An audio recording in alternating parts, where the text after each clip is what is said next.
Joshua chapter 5, verses 10 through 12. And there's a lot more to the story here, but this is what I want to focus on.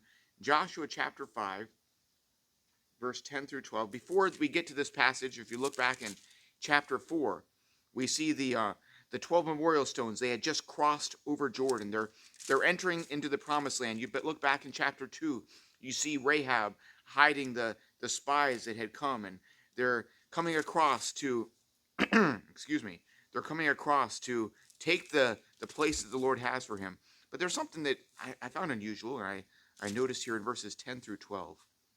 It says, "And the children of Israel encamped in Gilgal, and kept the Passover on the 14th day of the month, even in the plains of Jericho.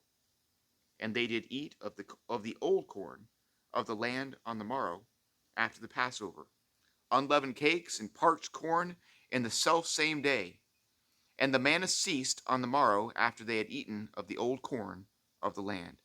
Neither had the children of Israel manna any more, but they did eat of the fruit of the land of Canaan that year." The children of Israel had been 40 years in the wilderness. And during that time that they were in the wilderness, we see that they had subsisted on manna that came from heaven. If you go back to Exodus chapter 16, you'll see that they had trouble getting used to, try to make sure my microphone is working here. They had trouble getting used to the manna that God had given them. There we go. They had trouble getting used to the manna that God had given them. God had given them specific instructions about how to eat the manna, how to prepare it, when to gather it as well. And if you remember back in Exodus chapter 16, they had trouble around the. They had trouble. I'm getting distracted. It must be that it's off down over there. I'll just stand right here, I guess, stuck behind the pulpit today. But they had trouble not, saving it. I don't know about you, but sometimes when I was in Nepal, we had certain things that would go out of stock. I remember we had, for a while, we had macaroni and cheese, and it seems like a simple thing, macaroni and cheese. They had one brand of it, Parade macaroni and cheese. And I remember one day we went into the store, and there was no macaroni and cheese. And we went to other stores in the area, and there was no macaroni and cheese. And we never saw macaroni and cheese again as long as we were there. It was out of stock, and it was gone. And, they never imported it again. And there were things like that. I mean, there might be, a tire for your motorcycle or something like that. And we got into that sort of mentality where, if there was something that you would use on a regular basis and you knew you would have a need for it, you might just want to stock up on it. You might want to save that until, to make sure that the next time you needed it, it was there. And that's not always necessary here in the U.S. We try to save a little bit of a stock, a few things, so that we're not always, when you run out, you have to run to the store immediately for it that day. But the children of Israel had this idea also, that they wanted to make sure that they gathered enough manna to make sure that the next day they didn't have to go out. But God had told them that the manna, they were supposed to gather it and eat it that day. And the Lord would provide for them the next day again. And so it took them a little bit. They saved it, and the Bible tells us that it rotted and the worms came in it, and they had some nasty stuff in their house that they had to get out because of it. There's another aspect of it too. They were supposed to then gather it for the Sabbath day, the day off. And the scriptures tell us that they got used to, having it come every single day. And there were a number of people that didn't save or didn't gather twice as much on that sixth day for the seventh day. And the seventh day came around, and there they were again. Where is our manna for today? They didn't listen to the instructions, apparently. But they finally figured it out. Hopefully, after 40 years, people were in the groove. They knew what to do when the manna came down. They knew what not to do when the manna came down. They were used to it. And they had this angel food. It was a blessing, I would imagine. But there came a time, and we see in this passage here, where the scriptures say the manna ceased, verse 12, and the manna ceased on the morrow after they had eaten of the old corn of the land. They moved on to new sustenance. And it seems like something so wonderful as manna, that would be a good thing to continue. Something that was good enough for their ancestors, good enough for their family to eat for all these years. It provided the nutrients that were necessary for them as they traveled through the desert. Why wouldn't this continue in the new land, in the promised land that God had given them? I'll tell you, why did this good thing have to cease? And that was because God decided it was no longer what was best for them. It was no longer needed. I'll tell you, I, of all people, like stability. I like for things to be steady. I like for people that can be counted upon. I like for a job that has, that steady pay that is going to be there. There are certain things that we appreciate when it comes to stability and steadiness, but it's not always possible. We move through stages of life that go up and down. They wax and they wane, and nothing stays the same. You look at a line graph, and I'll tell you what, when it comes to growth in the Christian life, we're supposed to become more and more like Christ. We understand that's the end goal, is that we be perfected in his image, and that's not going to happen until we get to heaven. So we know that there's heaven in our glorified bodies, and there's us where we are right now. And I'll tell you what, it would be nice if I could draw a straight line from here to here. And the Christian growth, we just slowly, smoothly, steadily progress. A little bit better, a little bit stronger, a little bit closer to the Lord. Where we grow on that course, and it's a smooth line. I would like it if my bank account grew in a nice, smooth line. Like I knew that every week there's going to be, this much that comes and is put into savings, and I know that the investments, they're going to yield exactly this much, percentage, and it's going to be, but I heard a few laughs out there. That's not the way it works. You save up, and then there's a water heater breaks. and the bank account goes a little down here, and it goes back up again. And hopefully, your savings will increase and grow over time. You understand that it's not always going to increase on a, linear scale, if you will. I don't know if that's the right way of putting it. But you look at health things. You look at a person that, gets sick. Brother Eka, he wasn't feeling well this last week. And you ask people how they're doing. And, maybe when it comes to a person's health, they may be doing well, and then all of a sudden they have a setback, and then it goes up or down, and it's not a linear thing. It's not something that is a straight, smooth, dependable, steady line. Growth and advancement happens in fits and spurts, but I'll say that's not because of God. God doesn't change. God doesn't have fits and spurts of mercy. He doesn't have fits and spurts of goodness or fits and spurts of growth. He is the same. So if we understand when it comes to our growth and when it comes to our relationship with God, that God is not changing, but there are fits and spurts in our lives, I think the blame comes back to us. It really does. And I understand there are outside forces, but I'll tell you, most of the time, when we have trouble in our lives, when we have those fits and spurts, when our growth waxes and wanes, it's not because of the person sitting next to us. It's not because of my wife. It's not because of my kids. It's because of me. It's because of my flesh. Our flesh is not always constant. In our lives, we latch on to pleasures. We latch on to ease. We latch on to these patterns that we can know, and we settle into them. And it often causes us not to take the steps that we ought to take. We're satisfied with what God gives us. And hey, I am all for contentedness. We need to be content with the things that God gives us. But there are some areas that God calls for us to grow and move forward in. And we ought to be content with the things he calls for us to be content with, and be uncontented with the things that we're supposed to continue and move forward in. I hope that we never become content with where we are in our growth and our walk with the Lord. I hope that we never be content when it comes to the souls that are saved, and he wants us to continue to reach the lost. There are some things that we ought not be contented and settled in. But our flesh grows lazy. Our flesh grows selfish. Our flesh grows comfortable. And sometimes God has to give us a nice little kick in the pants. And we see this here with the manna ceasing. Sometimes that kick in the pants is not comfortable. It may be being fired from a job. It may be a vehicle that gives out. It may be a relationship that, let's just say, dies. Maybe a close friend grows distant. Maybe a loved one moves away. And you might say that the manna ceases in our lives. It's not a comfortable thing, but something good that maybe God has given us, something that has been a blessing to us over time. It's been there for the 40 years in the wilderness. It's provided what was necessary. It was a help and a blessing to us through the years, and now it's gone. It has ceased. In this case, overnight. The manna ceases. There are several reasons that we see in this passage, and I'm not saying these are the only reasons, but I think that these can be applied to our own lives and can help us here The first reason we see that the manna ceased was to move God's people onto new steps of faith.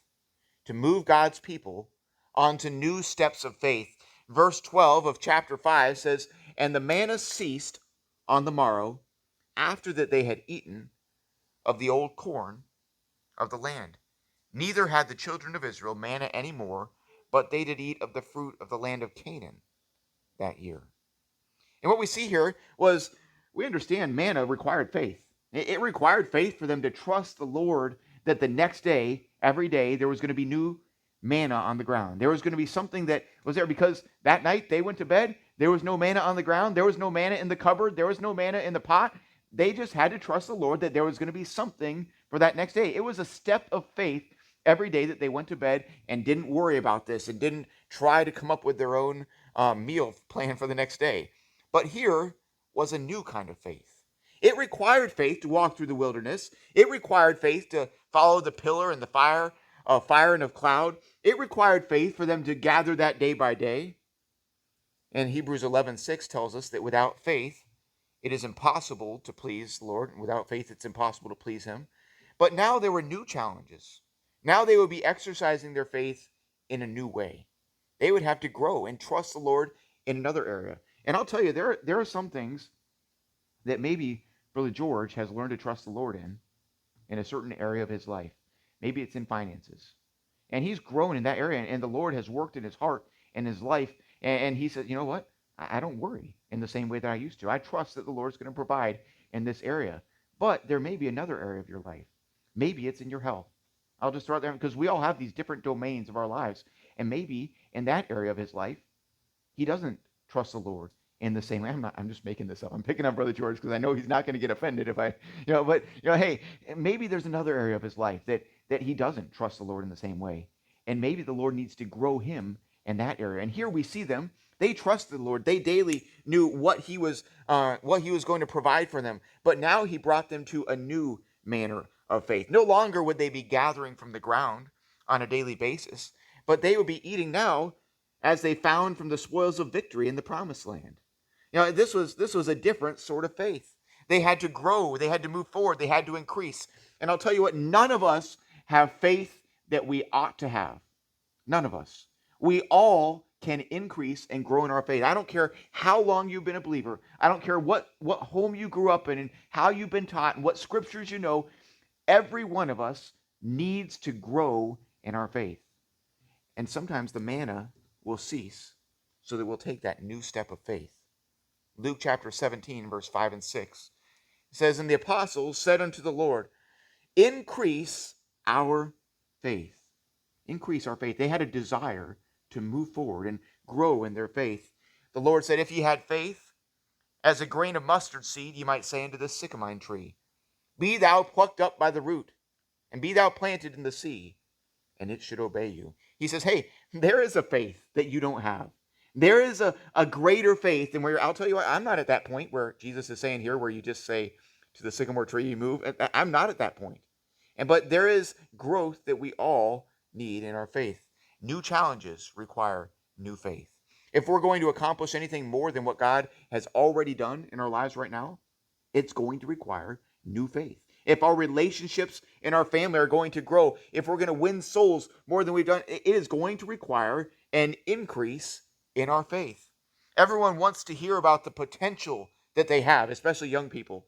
You have so much potential, young man. There's so much that you can do. But in order for you to reach that potential, and I'm not just talking to the young people, I'm talking to the old people as well. It doesn't matter what potential you have, it will remain untapped as long as you do not move forward and advance in your faith.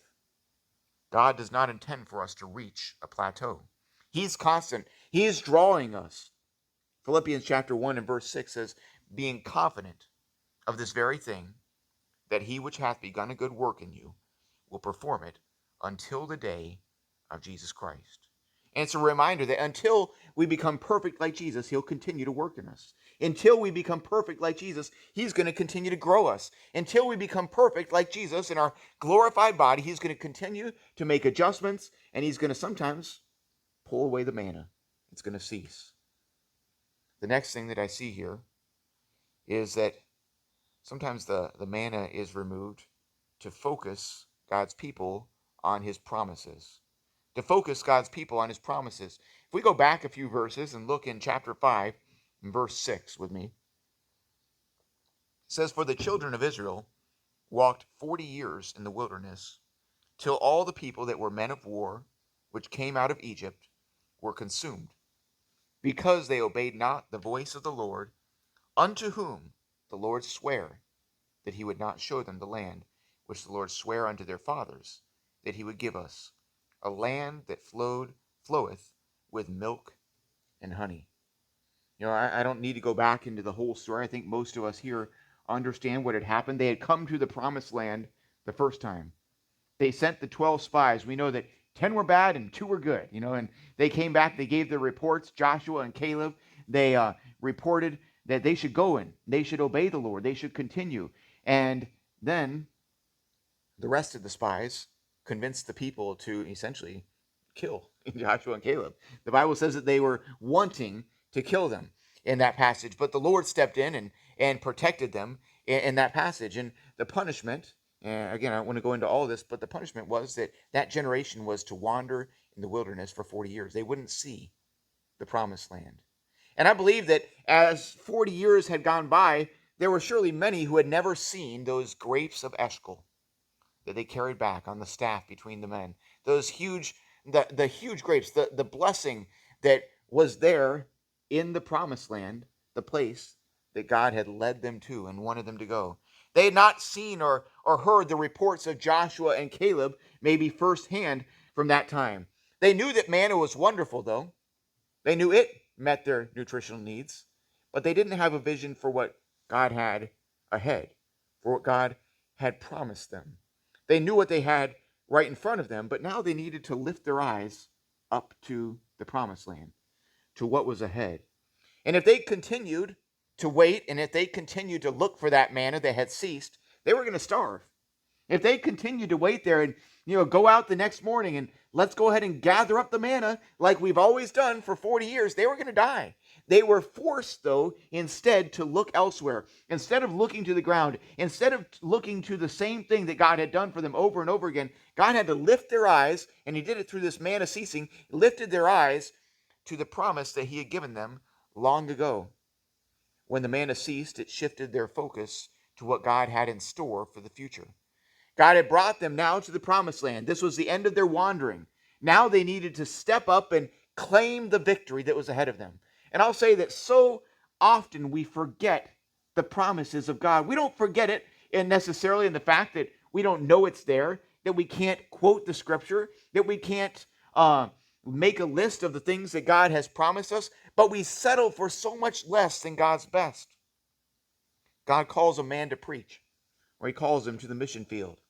And he gets a good job, and he settles in, and he becomes content where he is. Again, it's good to be content with the things the Lord gives us, unless he desires more for us. We forget the promises and what God calls us to. God lays a ministry or maybe a task on someone's heart. And maybe you look around and you say, well, someone else is already doing something similar, and they'll be able to step in there, and that'll work over there. Someone else can do that work, and we step back from something that the Lord has called us to do. Maybe the Lord convicts you about sharing the gospel with an individual. I know I've been there, and you say, oh, I gave that person a tract last week, and I think I've already talked to that. Maybe they are. I know they go to church, and you make these excuses in your minds. I'm surely I'm not the only one. And we step back sometimes from the things that we know God has promised victory in, some of the things that we know that God has called us to do. God has great victories and he has great blessings in store for us, but we sell ourselves short when we forget the promises of God, when we become content where we're at. And sometimes God has to take away the manna, give you a little kick so you can lift up your eyes and look to the things that God has promised you. This was nothing new. It wasn't a surprise to them that God was going to have them go into the promised land, but here, he took away that manna, and they had to look to the promise that God had ahead. He takes away that middle ground. He takes away that comfort, and he brings you to a point where you're forced to lift up your eyes and claim his promises. The last thing we see here, we see first of all that God's people this ceasing of manna brings God's people on to new steps of faith. It causes them to focus on his promises. And then lastly here, in chapter 5 and verse 12, it says, "And the manna ceased on the morrow after they had eaten of the old corn of the land.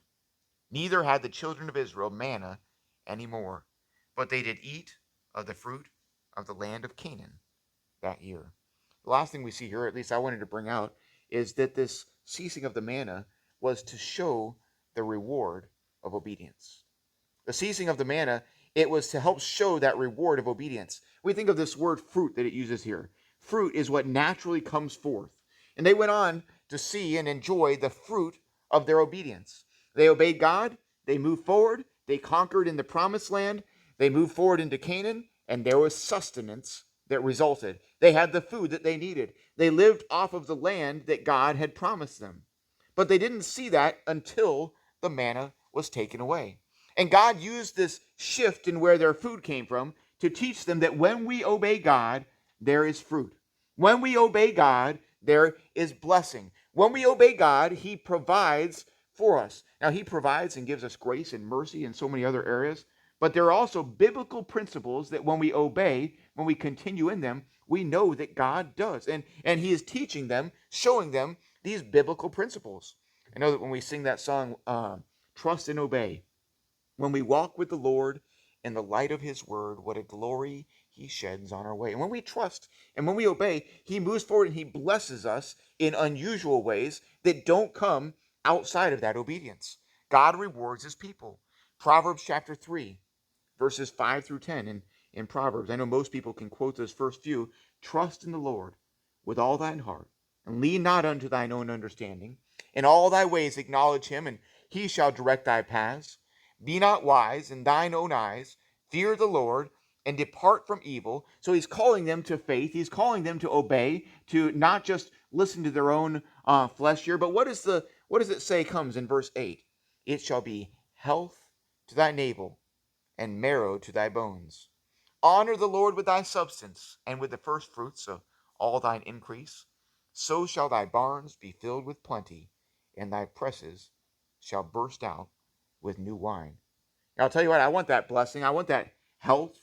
I want that the increase, the barns filled with plenty. And the Lord says the way that we get that is through obedience, through trusting him, through following where he leads us. And here they were on the precipice of the promised land that was ahead of them, Canaan. And God was leading them, and he's trying to show them, hey, we'll get rid of this manna so that it causes you to step forward and see the rewards of obedience. I believe that this set a pattern that followed for many generations where people understood and knew, hey, Daddy obeyed, went across Jordan, went into the promised land, and God provided for him in that promised land. And the next generation saw that, and they followed that pattern. And the next generation saw that and followed that pattern. And there were those that learned because God took away the manna that they had relied on for so long. When we trust God, when we let him guide us, when we go where he sends us, when we step where he shows us, there are rewards for obedience. There are blessings that are above and beyond the normal grace and mercy that he extends. There's health, we see. There's prosperity. And sometimes manna has to be taken away for us to see that pattern come to pass in our own lives. I hope that the next time we see manna cease in our own lives, and I'll tell you, it's not an easy thing. It's never an easy thing to be kicked in the rear. It's never an easy thing to lose a job or to lose something that has been a blessing to you, like for the children of Israel, 40 years. That was not an easy thing. But when that manna ceased, there was purpose. And I hope that as we see manna cease in our own lives, we can look for a reason. What is God moving us toward? What is God trying to show us that we have been blinded to, that our eyes have not seen these promises? What do we need to hold closer to? And let's commit, wherever we are, to reacting in the right way when the manna ceases. Dear Heavenly Father, I thank you for this illustration that